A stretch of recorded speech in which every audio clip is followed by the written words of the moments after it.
Hey there, Prince fans, welcome back to the channel. My name is Sohum and I'm on a mission to spread peace, love, and positivity through music. Today, we're going to be doing another double reaction to Prince, this time featuring the Muppets, which is a sentence I never thought I would say.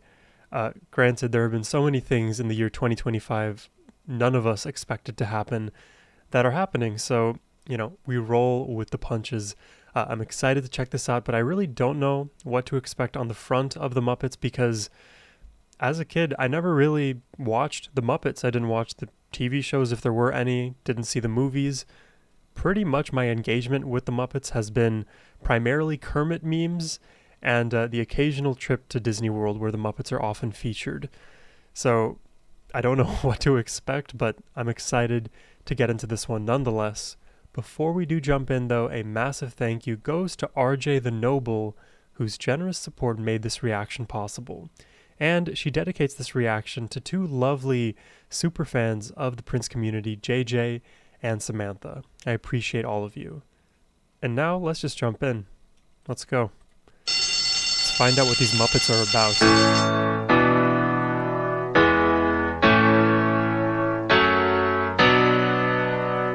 Dude, it's always so funny the faces that they all make.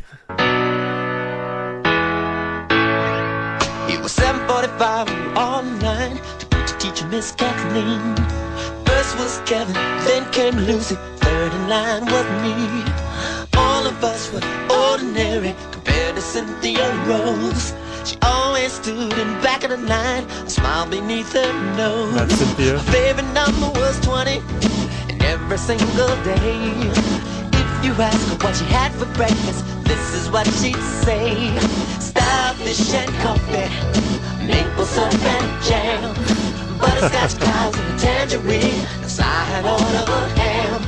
If you set your mind free, baby. As I said, I'm not familiar with the Muppets at all. Are all of these things that Cynthia is into? Is this an actual reference, or are these just random items that she enjoys? I guess of these random items, I do have a coffee next to me. Don't own a Starfish. I don't know what I would do with the Starfish. Call it Patrick Star, something like that. Tangerine, a side order of ham. If you set your mind free, baby, maybe you'd understand. Starfish and coffee, maple syrup and jam. I love that. If you set your mind free, baby, maybe you'd understand the Starfish and coffee. See, my overly analytical and aging brain into adulthood as I travel, it just looks for meaning where sometimes there doesn't have to be. It can just be enjoyable. Starfish and coffee all the way. Starfish and coffee, maple syrup and jam. Oh, and they're singing. Oh, all together now. Oh, and they're singing. Oh, how many kids actually sang along? Cynthia wore the prettiest dress. I'm sure many. Different color socks.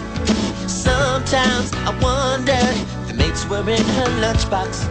Me and Lucy opened it up when Cynthia wasn't around. Lucy cried, I almost died. You know what we found? Starfish and coffee, maple syrup and jam. Bro, what is Cynthia on? Butterscotch clouds and a tangerine, a side order of ham. If you set your mind free, baby, maybe you'll understand. Starfish and coffee, maple syrup and jam. Oh, and they're singing. Oh,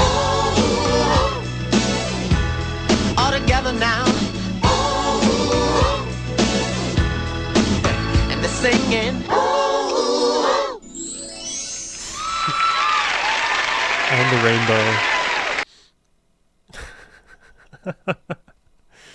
That's Starfish and coffee. I'll give you guys a bit of a fun fact about me. So, my name is Sohum. One of my nicknames is actually Soham, and people shorten that to Ham. They call me Ham. Hey Ham, that kind of thing. And interestingly enough, my name Sohum, Sohum, was originally, if you were to spell it as most Indians do, especially in India, Sohum would actually be spelled Soham. So I guess let me bring out the handy dandy notepad for us here. So my name is actually Sohum. How they usually spell it in India is Soham. So there are Sohams out there, and I think it's more common than Sohums with a U. But my parents were, I think, savvy enough to realize that most Americans, most people in the West would understandably pronounce my name Soham, even though the true pronunciation is Sohum. So they went with a more phonetic spelling. I love my name. Anytime now I see the word ham, I'm instantly reminded of myself, which sounds very egotistical, but also I'll give you, I guess, a double fun fact about my name. Definitionally, my name, there's a lot of like religious, or rather not religious, but spiritual meaning to my name, but it basically means I am him, I am one with the universe, we are all Sohum, so you and I are one. Bit of a fun fact. All right, let's check out the second one today. This one is She Gave Her Angels. Looks like the Muppets are now invading Times Square. This has been such an interesting reaction today. Hey, we got a great idea for the final number. Yes. Listen, we go to a football stadium with 5,000 white rats. Yes, but get this. They're dying people. Yeah. Hey, how you doing? Nice to meet you. Who form a living, dancing version of your symbol on the 50-yard line. Yeah, what do you think? Wait a minute, guys. My name has a very spiritual meaning to me. All right. There's actually... I don't get it. How is that possible? What... Do you guys believe in coincidences, or is there something deeper? Of your symbol on the 50-yard line. Yeah, what do you think? Wait a minute, guys. My name has a very spiritual meaning to me. All right. So what do you want to do then? I just want to go out on the stage, sit at the piano, do a nice little simple number with the help of a few angels. What? Huh?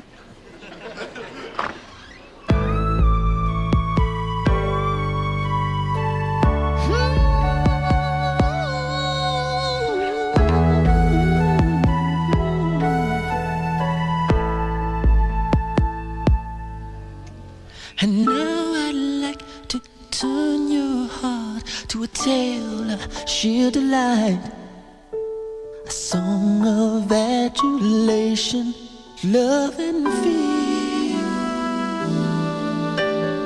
Were kids back in the day smart enough to know what adulation means? I feel like I learned about what that word was when I was like an adult, at the very least.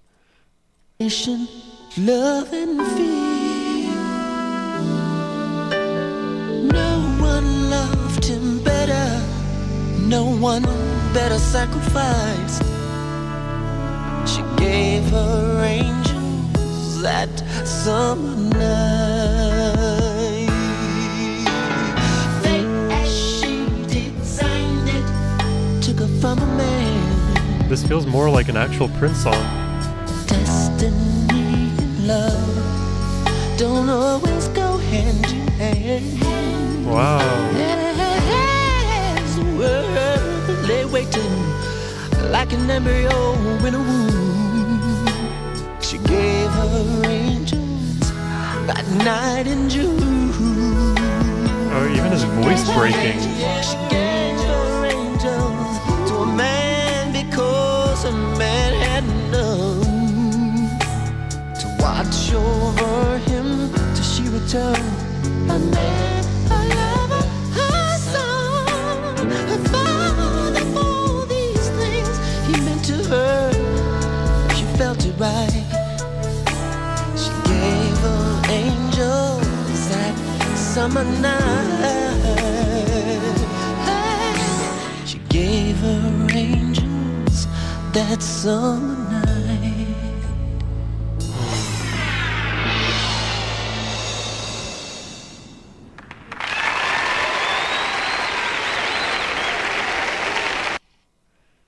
That is like actually such a pretty song and very meaningful. And let's do the lyrical deep dive here. Even though there's not much lyrically, the depth of his performance, and the lyrics actually have depth too. I feel like it's deserving. Let's check this out. So we start off here, and now I'd like to turn your heart. Let me make this a little bigger for you to see. How's that? Just make it the full screen. And now I'd like to turn your heart to a tale of sheer delight, a song of adulation, love, and fear. It's so prescient for for Prince. Wow, prescient Prince. That's a crazy alliteration. It's so prescient of Prince to like combine all of these different feelings that we all have, being adored, feeling loved, feeling fear, because oftentimes in life we experience all of these emotions simultaneously. And for me, I'm relatively speaking in my adulthood learning about my own emotions and just what it means to be truly emotionally intelligent, and recognizing that there are multiple simultaneous emotions that you can feel at once is a breakthrough in my mind. So it's worth echoing, and it's really just, it's cool of Prince to bring that up, especially for kids who deserve to know how they are feeling emotionally from time to time, and in certain situations it's more complicated than just one thing. No one loved him better, no one better sacrificed. She gave her angels that summer night. So in the video, let me widen this screen now. In the video, we see angels floating above, and what seems to be a deathbed. Is it a man Muppet in the bed? I guess that kind of looks like it. It's a little blurry. So it seems like when they're referring to she gave her angels, the woman mourning is giving her angels to the deceased. No one could love him better than, maybe his wife or his partner. No one better sacrificed. She sacrificed so much for him, and now she's giving her angels to him to guide him to heaven. It's my interpretation, at least. Fate, as she designed it, took her from her man. Who's passed away here? Is it the man or the woman? Looks like the man passed away. So that with that understanding, she designed fate, but it took her from her man. Man, I was not expecting to be stumped by the Muppets, but here we are. She tried to hold on. She tried to control fate and the future, but in so doing, it adversely took her man away from her. I'm not quite sure. Destiny and love don't always go hand in hand. See, that clarifies things a little bit. Because again, there's multiple things that are true at the same time, as is the case with emotions or anything pretty much in life. Two sides to the same story, or two sides to a story. Because you can have willpower, and love is a verb, so you choose to love somebody in perpetuity, potentially. But destiny, something that's out of your control, and destiny often is used part and parcel with fate, kind of interchangeably.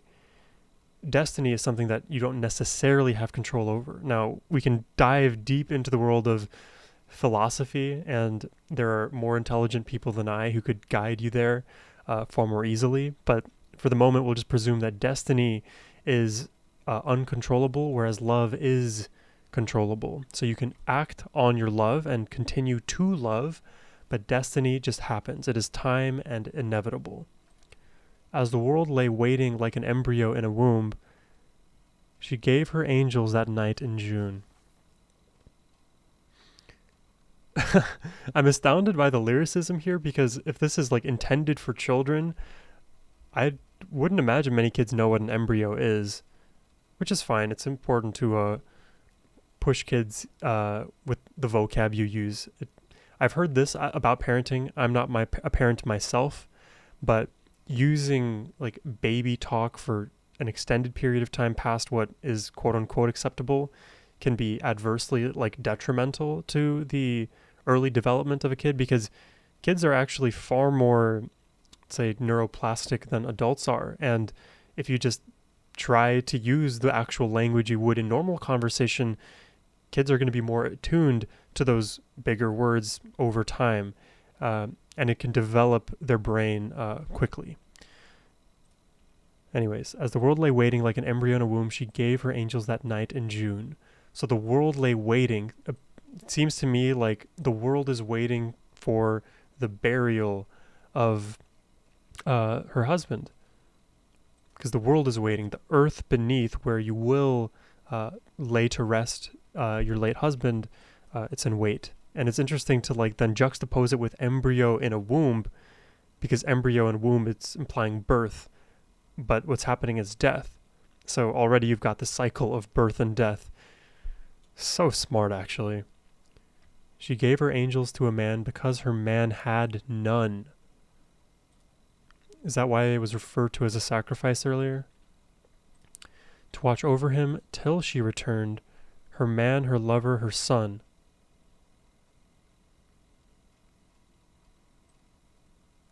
So she's returning to heaven after the fact. So once she passes, then she'll be returned to him, because he'll be in heaven waiting. Or is it the opposite? Now I'm getting confused. I feel like you could have multiple interpretations here, where she's the ghost and he's just sleeping. But the flowers to me indicate that he's actually passed. I'm not quite sure now. We'll just go with that she's alive. To watch over him till she returned, her man, her lover, her son. So she's always in a protective mode. Her father, for all these things he meant to her. She felt it right. She gave her angels that summer night. Her father, for all these things he meant to her. She felt it right? Oh god, my brain is breaking. This is like so uniquely poetic.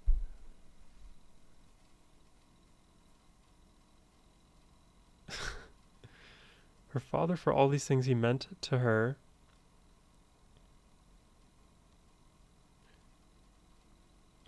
So the husband also felt like a father to her, so it was only right for her to sacrifice her angels to him for that summer night.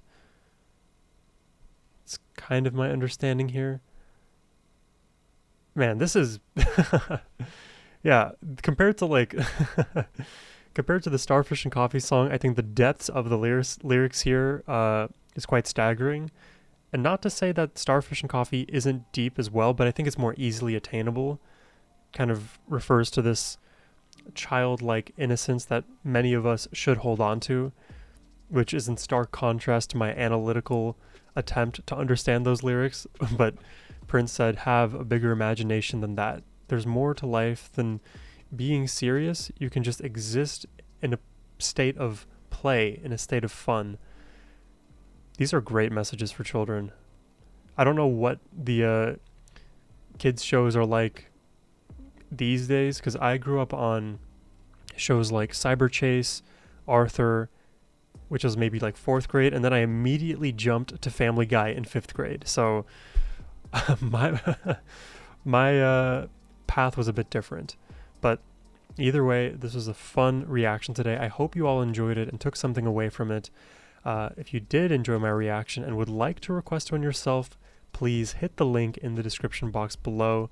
That is the best way to support my channel. And as always, my friends, have a wonderful rest of your day. Take care and peace.